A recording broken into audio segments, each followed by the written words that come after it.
Hi friends, கொள்ளு தோசை எப்படி அரைக்கிறதுன்னு பார்க்கலாம். இதுக்கு கொள்ளு ஒரு கப் எடுத்து போட்டிருக்கேன். இந்த கப்பில் ஒரு கப் கொள்ளு எடுத்திருக்கேன். அது நல்லா கழுவிட்டு 4-5 தடவை நல்லா கழுவிட்டு ஒரு 4 hours ஊற வச்சுக்கலாம். இட்லி அரிசி அது ஒரு அரை கப்பு, அது இதே கப்பில் தான் அரை கப்பு இட்லி அரிசி. வெந்தயம் ஒரு ஸ்பூனு,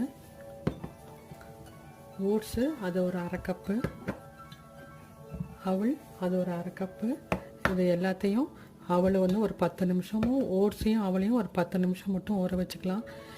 அரிசியையும் கொள்ளையும் ஒரு 4 hours ஊற வச்சுக்கலாம். இதெல்லாம் ஊறினதுக்கப்புறம் மிக்சியிலே போட்டு எப்படி அரைக்கிறதுன்னு பார்க்கலாம். இதெல்லாம் ஊறட்டும் கொஞ்சம் நேரம்.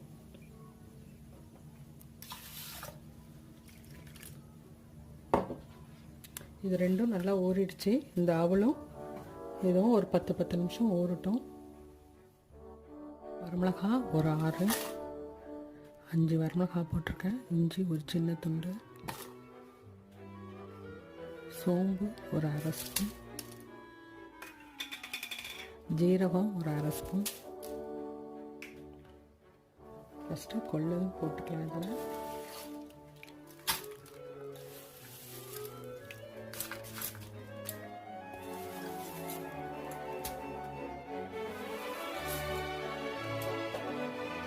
கொள்ளை நல்லா கழுவிட்டு கலந்துட்டு போடுங்க. அதில் கல்லெல்லாம் இருக்கும்.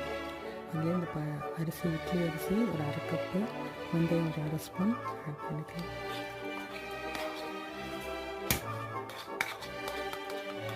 இதை அரைச்சாச்சு. இதில் ஓட்ஸ் ஒரு அரை கப்பு ஆட் பண்ணிக்கலாம்.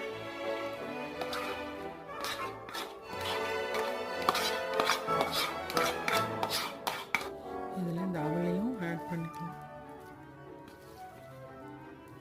சரி, இதுக்கு தேவையான உப்பு ஆட் பண்ணிக்கலாம்.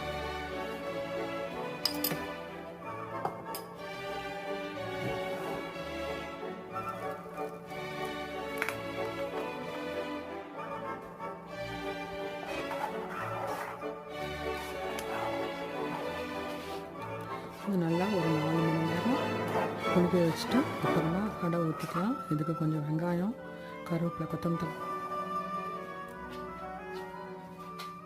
ஒரு 4 hours அப்படியே விட்டுடலாம். புளிக்கட்டும். நேரம் ஆயிடுச்சு. மாவு நல்லா புளிச்சிருச்சு. இதுக்கு கொஞ்சம் கருவேப்பிலை, கொத்தமல்லி தலையை ஆட் பண்ணிக்கலாம். வெங்காயம் நல்லா பொடியாக கட் பண்ணி அதையும் இதில் ஆட் பண்ணிக்கலாம். மாவு கெட்டியாக இருந்தால் தண்ணி கொஞ்சம் ஆட் பண்ணி நல்லா கலந்து விட்டுக்கலாம்.